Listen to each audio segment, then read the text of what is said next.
Welcome to Better Cybersecurity, the ISF podcast. I'm your host, Steve Durbin.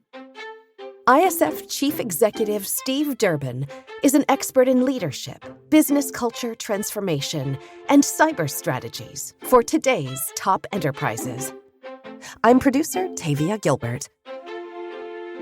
Today, we bring back one of our favorite guests, former U.S. Most Wanted cybercriminal Brett Johnson. It's been 7 years since he was last on the show, and much has happened in the world of cyber. Brett shares how his perspective has changed in the past few years and gives his thoughts on how new technologies impact cybercrime. Steve and Brett discuss compliance and what Brett's path from prison to helping law enforcement means for other cybercriminals. Brett also answers some rapid-fire questions. Brett, it's fantastic to see you after all this time. Been 7 going on 8 years. 2019 was the last time we did this. Yeah, I still remember that. It was a great podcast, and I appreciate you bringing me back on. Good to have you back in the hot seat again. I wanted just to get a bit of a perspective from you on how the cybercrime space has changed since we last spoke. So 2019 to 2026. How has it all changed from your point of view? You know, what's interesting is I had a gentleman, a professor, reach out to me, and he asked me to answer some questions for him. This was like a week and a half ago. One was how that perspective had changed. Another was what I did not realize when I was actively a criminal compared to now that I'm on the good side. All right. When I was a criminal, I did not appreciate the degree of victimization and the damage that was being caused. All right. I did not appreciate. Now I understand if you're a criminal and you're ripped off by another criminal or another criminal in your group misbehaves, it's not like you can call the local police department and report them. So how do you maintain discipline and order within criminal communities? And the answer is through the threat of violence. If you're trying to run an organization, a criminal organization, you have to be willing to enact violence. If someone is going to rat or snitch on you, and you're looking at potentially 20 years, 40 years, or life, what are you willing to do in order not to be caught? Are you willing to enact that violence? And the answer today is most people, yes, they are. All right. So that's one of the things. The other thing that's really changed is when I was actively committing crime, even up until a few years ago, in order for you to be successful at cyber attacks and cybercrime, you had to understand the dynamics of those attacks. You had to understand your own operational security so that you weren't identified. You had to understand the security of the target that you were trying to pick. You had to understand how to use the tools, how to run drop addresses, launder money, make fake IDs, what have you. These days, that's no longer an issue. These days, everything is off the shelf: products, tools, services, tutorials. Hell, you can buy a tutorial for $15. You can take a live instruction class for anywhere from $300 up to $3,000. A master fraudster will take you by the hand and walk you through that attack.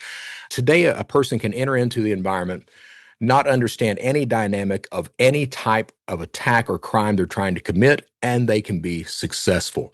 There's a reason that cybercrime today is the third largest economy on the planet. And that's largely the reason. The other reason is that I've been on the good side now for a few years. And I'm very fortunate that I get to work with law enforcement, that for some damn reason, I'm respected in this space. And like law enforcement, for example, we've got 37,000 FBI employees spread across 56 field offices in the United States. Only about 300 are concentrated on cybercrime. About 300. So you've got manpower problems, you've got jurisdictional problems, all these things add in, plus the internet itself lends itself to anonymity. You've got those issues that lead to cybercrime being that third largest economy. I want to talk to you about technology, so I'm glad that you've alluded to that. AI, everybody talks about AI. People are terrified that AI is going to create these super hackers. But, as you've just pointed out, the skill sets, if I put it that way, the training to become a better cyber criminal than you were at the start is out there anyway. Is the real 2026 threat, do you think, not down to that sort of old-fashioned alpha predator that was out there, of which maybe you would see yourself having been all those years ago, but in the fact that now we've got potentially millions of fairly average criminals who are now suddenly going to be made much more competent because they can access AI, because they can access all of these differences in technology and have that infrastructure of support that you've just alluded to that is so widely available. That's the problem, right? A lot of people, it's not just a lot of people. We've got 8,500 plus security companies. We've got a lot of mass media that call attackers, and I don't want to use the word hackers because we're not. We are criminals, we're attackers, some of us are those alpha predators. Yeah, I would be that at one point in my life. That's absolutely the case, but most people are not that. Most people, if anything, they're very good social engineers, if that. You're right in what you're saying. It's not zero-day attacks. It's not those computer geniuses that mass media and security companies try to scare us into believing. That's not the issue. The issue is we've got a lot of people out there that are willing to do things that no one else will do. That's what the issue is. Now, those people that are willing to do that, largely, they are not skilled at much of anything. And the Right. problem is exactly what you said. The problem is that technology and the user interface is becoming nice enough, easy enough, and ubiquitous enough that those people that are willing to do things, they don't really need the skill level to do those things that they're willing to do.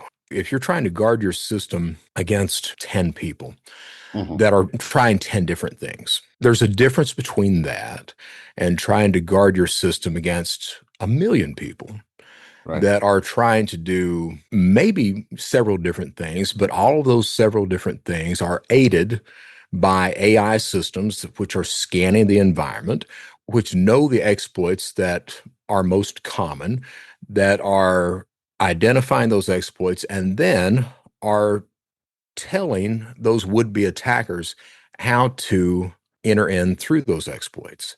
Mhm. That's the issue. And it's a big issue. We're already past the point that research tools are able to accurately monitor and report on the advancement of AI systems.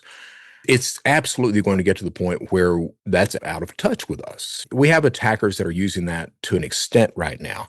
We don't have a lot of those hundreds of thousands or millions of attackers that are using that yet. But you give it another 14 months, yeah, that's absolutely going to be the case because the user interface is going to be better.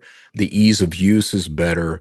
The education across the board on how to use those systems is better because there will be tutorials out there. There will be Right. forums or criminal forums that are open that are teaching people how to use these AI systems to launch attacks. So you're going to have all that in play. And the problem is that on the good guy side, even with AI, we are still reactive. Those Mhm. attacks have to launch. Those attacks have to be successful.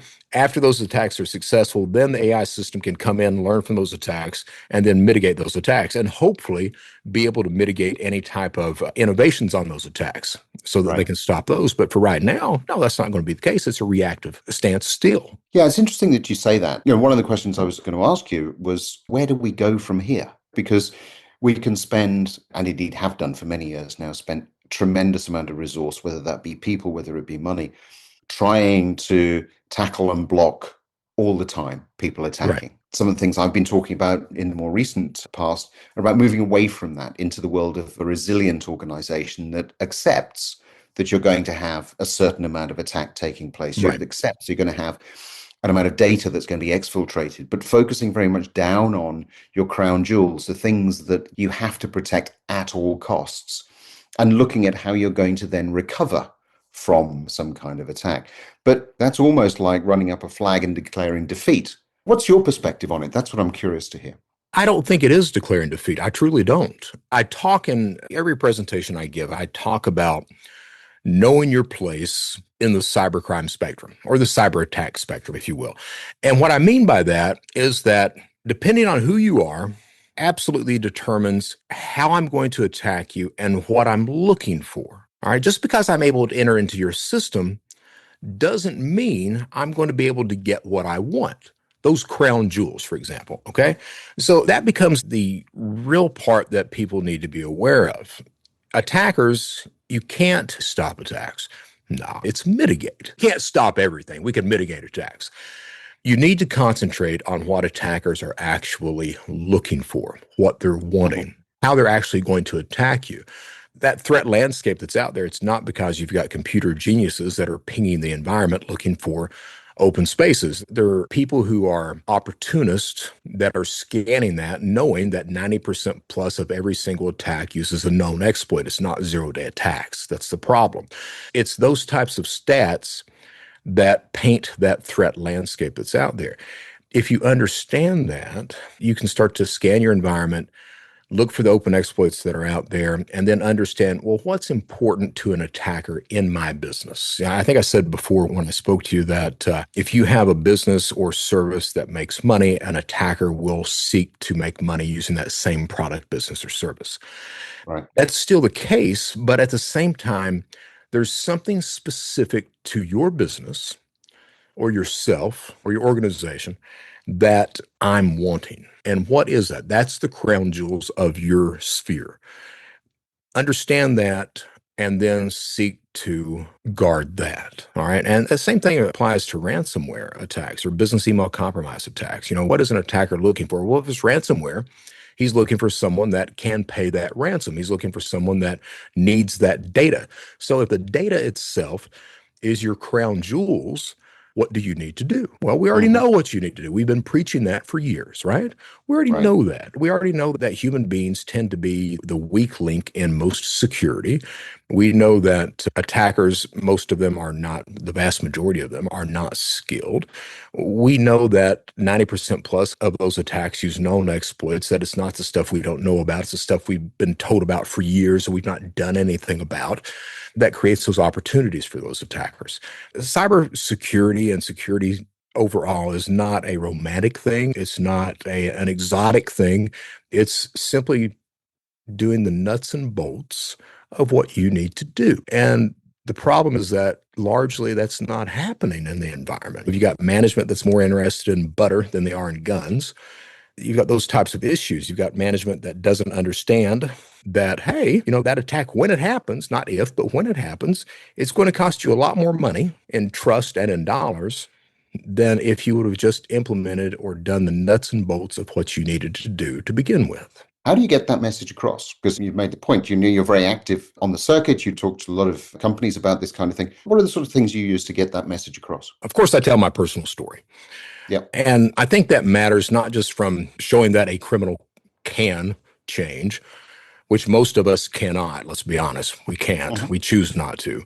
It's not only that, but it shows the mindset, the resilience, the willingness, the cognitive dissonance. It shows all those things that are inherent in those attackers. And it's inherent in every single attacker that's out there. It shows the ego. Yeah, today I've still got a huge ego problem, but it shows that as well. If you start to understand the attackers, if you start to be truthful about the attackers in the cybersecurity space and what's needed to actually be done, and not embellish and lie and try to spear fear and uncertainty and doubt, if you're honest, I believe that people respond to that. You walk through how an attack happens. Step by step, I take the George Orwell approach of not using a 50-cent word when a dime word will suffice. I take that approach of trying to be plain spoken, and it tends to make a difference.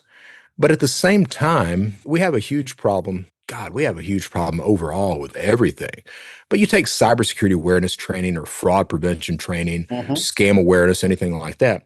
We tend to educate at a very rational level. Right. For scams and a lot of fraud and stuff like that, it doesn't happen at a rational level. If I'm trying to attack a person and compromise that person, I'm not doing it at a rational level. I'm doing it at an emotional level. I'm trying to get you to set reason and logic aside and to react emotionally. So all that training takes place at that rational level. You can understand it there. That doesn't mean that you understand it at the emotional level whatsoever. I think we have to redo a lot of the things that we're doing so that we understand that. Right now, it's a dog and pony show. Right now we're compliance training. Okay, you're doing compliance training. At least that says you did something at the end of the day. But are you doing training that actually addresses how attackers operate, their mindset, how they pick targets, how they collaborate, share, and exchange information? Are you doing stuff like that? Are you walking through how those attacks exactly happen? No, you're not. You're not. You're showing some victim in a video or writing or doing an interview with them or what have you that shows that they lost money or they lost data or what have you. So what? That shows the outcome. That shows that that attack was successful. It doesn't really educate you on anything at all. I've heard you say that the hardest part of a crime isn't the hack, the crime itself, is getting the money. Right. So I wanted to ask you, with what we're hopefully seeing as being tighter crypto regulations, digital currencies, is it actually harder to be a successful criminal today than it was, say, 10 to 12 years ago, even with all of the new advances in technology that we've seen? That's a good question. We've got Monero now. We've got a lot of chatter about fraud using the Tether network. I am not a fan of crypto. I am not. I would be ecstatic if the entire thing went belly up. I truly would. Leave some of the technology that's been developed, but get rid of every single crypto token on the planet, and I think we would be a better people. Is it harder? In one respect, it is. It's because we now have people that are aware of how money is moved, what criminals seek to do with it. Banks have become more aware of a lot of the new ways to launder and funnel funds. In many ways, it's much harder. But at the same time, criminal networks have adapted to that difficulty. So you're seeing a network of criminals that understand finally that the most important part, I don't care if you're gathering the data. I don't care if you're committing the crime. If you're not cashing it out, you're useless. They are now really appreciating that. So networks have evolved to the point that you're seeing people that are sharing, exchanging, and collaborating together to seek the easiest financial institution that they can hit, launching the attack against that institution, and then looking for people who have accounts already open at that institution. So in some respects, it's become much harder. In other respects, the criminal groups have evolved to the point where they understand that and they've responded appropriately to it. One of the other things I wanted to ask you was, you're one of the few who actually made it out, went legit. We've said that. If you look at the landscape in 2026, do you think that the path to redemption that you took is still open for the next generation of cyber criminals, or do you think that's something in the past now? I work with the FBI. During the pandemic, I had an agent that told me that, Brett, you don't understand the importance of what you're doing. And I was like, yeah, I know I'm getting word out and everything. He's like, no, he said, it's also important. You need to understand that right now you're laying the path for other people who will come after you if someone does make that choice to change their lives. The answer is, yeah, it's still there. But, and there's a but. The problem is that I had a professor from DePaul. She asked on a podcast, she was like, if you were a black man, do you think you'd have the same opportunity? And shit, I tell the truth. I was like, no, I would not. No, I would not. I'm a white guy. I'm not viewed as very threatening. I'm very personable. People tend to like me. I'm energetic. I'm friendly. People don't understand that you don't make the United States Most Wanted list because you're a good person. If I were a person of color, I don't think that I would have those opportunities at all. So I think that plays into it. Race absolutely plays into it. What also plays into it is that it's choice. It's choice. So when I made the choice to turn my life around, it mattered because without that choice, it would have never happened. And I had people throughout my history that tried to get me to do the right damn thing. It was my choice, but at the same time, I had people that put their careers on the line to give me that opportunity. Those people didn't know if I would ever do the right thing, if I would go back and commit crime. They didn't know, but they gave me that chance, that opportunity. I had the cybersecurity and fraud industry at large, and it was crazy, but at large, they really didn't complain. They were open arms saying, yeah, how can you help us? How can you assist? What can you do? I think that still exists. The fraud prevention people, cybersecurity people, they tend to be very, even law enforcement, they tend to be very, very open and welcoming to people who really mean to help. Right. Now, that being said, the problem is that when I started speaking and consulting, there really wasn't a lot of criminals on the circuit. There were a couple. There was me, there was Frank Abagnale, maybe one or two others. Now we've got a lot more. And some of those people, they regret their actions in the past. Most of them do not. Most of them are simply financing the same type of mindset, just with a legal profession. I would say if you're not sorry for the crimes that you've committed and the people that you've victimized, what are you doing? You're not worth having in any environment at all. And certainly when I began speaking and consulting, I did not appreciate the damage that I'd caused, the people that I had victimized. When I was a criminal, I didn't care about my victims. I didn't. But when I got on the good guy side and started working with victims, to this day, I have people that reach out to me that have been victimized. And typically they think that because I used to be this guy, that I can get their money back. And that's not the case. The case is I'm typically the person that has to tell them that they're not getting their money back. But because I was able to interact and I had that opportunity to interact, and I still do, with victims, I started to develop that empathy and understand the damage that I'd caused. So I'm not saying that just because you're out of prison and you're trying to do the right thing and you're not yet sorry for what you've done, I'm not saying not to give that person a chance, but I am saying that if you don't see some sort of significant change, if you don't see that they are growing as a human being and they've been doing this shit for a while, what are you doing even engaging with this individual? That's what I'm saying. Is that opportunity still there? It is. But we have to be very aware of who we're engaging with, the damage that's caused. Like, for example, I'm still not allowed today to touch networks. That's the type of guardrails that need to be in place. And I earned that. No, I'm not a really technical guy, but I'm a guy that has shown his willingness to do things others will not.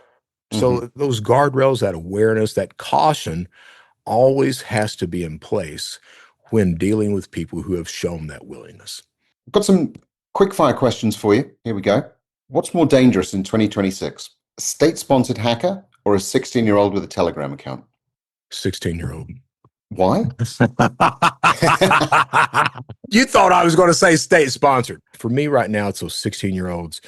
I don't think that the nation states right now have gotten to the point where they're going to launch those attacks that are destroying the infrastructure of financial institutions or electric grids or water supplies or what have you.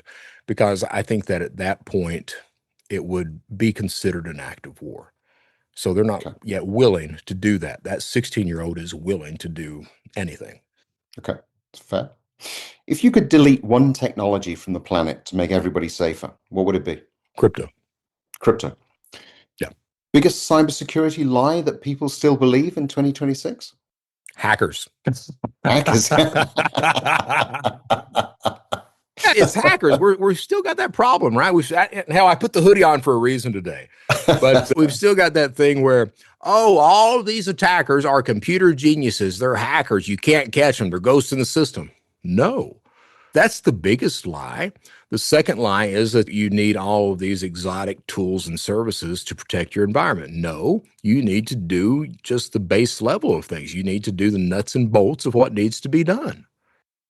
Brett, who's it harder to con? A cynical boomer like myself or a digitally native Gen Z or Gen Z for you? To me, I always liked those people who thought they could not be scammed. That's what I always liked. I always thought those environments that were secure and we can't be gotten, that would be the person that I'd always want. The digitally native guy, you can get him or her. You can do that. The cynical person, you can do the same. I talk about social engineering a lot because as crime and more people have entered into the crime sphere or the attack sphere, we've started to understand that it boils down to social engineering, a lot of this stuff. Social engineering is about listening and reacting on the fly, adapting to that conversation, whether it be through text or phishing or phone or what have you. It's adapting to that conversation as you need to adapt to it. That's what a social engineer is. It's doing the smallest thing possible to get the person on the other end of the line to respond thinking that they're making the choice when it's actually you that's making the choice. So any of those people can be gotten. And that's not that. I'm sorry, that's not a quick fire answer, but that's the answer. If we could go back in time, just go back to the first podcast we did back in 2019. And if you could give the good guys one warning that you felt they would actually listen to, what would it have been? Going back in time with the knowledge that I have today, and it's not just good guys in cyber, but it's good people across the line, I would say that it's important to speak up. Bad things happen because good people remain silent. I don't care what vertical, I don't care if it's social, political, or economic. Bad things happen because good people remain silent. I'm the person that, for some damn reason, I'm the person that right now is saying a lot of stuff that no one else will say because they're scared of consequences. They're scared of losing money or friends or a job. And at the end of the day, you've got to be willing to accept the consequences of doing the right damn thing. And so right now we're at a position where a lot of people are not doing that. And Brett, we're going to have to leave it there, I'm afraid. It's been fantastic talking to you again. Thank you so much for talking us through so many of those different issues. Always a pleasure. Thank you for spending the time. Thank you. I appreciate it. Thank you for listening. We'll be back next week with more expert insights and thought-provoking discussions. But in the meantime, if you really enjoyed today's episode, please take a moment to rate, review, and share the podcast.